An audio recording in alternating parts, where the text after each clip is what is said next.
इसमें बोला गया है कि एक मासलेस स्प्रिंग बैलेंस है जिसको अटैच किया गया है 2 के ट्रॉली के साथ। इस ट्रॉली का 9 जी की वैल्यू 9.8 मीटर पर सेकेंड होती है। तो देखो ये एक्चुअली में जो स्प्रिंग बैलेंस होता है इसका यूज हम समझ लेते हैं तो फिर ये क्वेश्चन तुरंत सॉल्व हो जाएगा। देखो स्प्रिंग बैलेंस क्या होता है कि इस तरीके से हमारे पास स्प्रिंग होता है, ठीक है, इस तरीके से। तो अगर मान लो कि अगर हम इसमें कोई एम मास का इसमें हैंग करते हैं, जब हम एम मास इसमें हैंग करेंगे तो ये क्या होगा, नीचे इसमें कितनी फोर्स लगेगी, एम इंटू जी, और ये इसमें स्प्रिंग फोर्स कितना लगाएगा, स्प्रिंग फोर्स इसमें लगेगा F, that is equals to K X. और ये जो रीडिंग दिखाया इसका वो कितना दिखाएगा, यहाँ पे हमको दिखाता है के जी में, ठीक है। कितना दिखाता, मान के चलो एम के जी दिखाएगा, क्योंकि हमने इसमें एम मास लटकाया है तो एम के जी दिखाएगा। लेकिन एक्चुअल में स्प्रिंग पे फोर्स कितना लगेगा, देखो तो ये एम जी नीचे लग रहा है, तो स्प्रिंग का अगर रीडिंग एम के जी है तो स्प्रिंग फोर्स कितना लगेगा, फोर्स ऑन स्प्रिंग कितना होगा, force on spring in this case F equals to कितना होगा, एम जी लगेगा कि नहीं लगेगा। मतलब हम इसको अगर इसका फ्री बॉडी डायग्राम बनाएंगे तो क्या दिखाएंगे कि इधर हमने एम जी लगाया और इस डायरेक्शन में हमने फोर्स लगाया एफ, ठीक है। तो ये अगर एम के जी इसकी रीडिंग है दैट मीन्स इस ये स्प्रिंग कितना फोर्स लगा रहा है, एम इंटू जी फोर्स लगा रहा है, यही इसकी होती है स्प्रिंग बैलेंस की रीडिंग।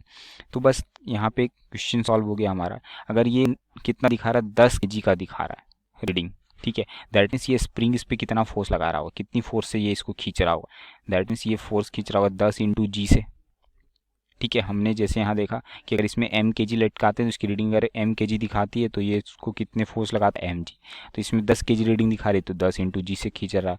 तो और इसकी मास कितनी दी गई है हमारे पास, इसकी मास है 2 के जी। तो सपोज करो इसका एक्सलेशन, अगर ये एफ फोर्स लगाने के कारण इसमें एक्सलेशन ए आया तो फोर्स इक्वल्स टू हम क्या लिखेंगे, एम इंटू ए लिख सकते हैं।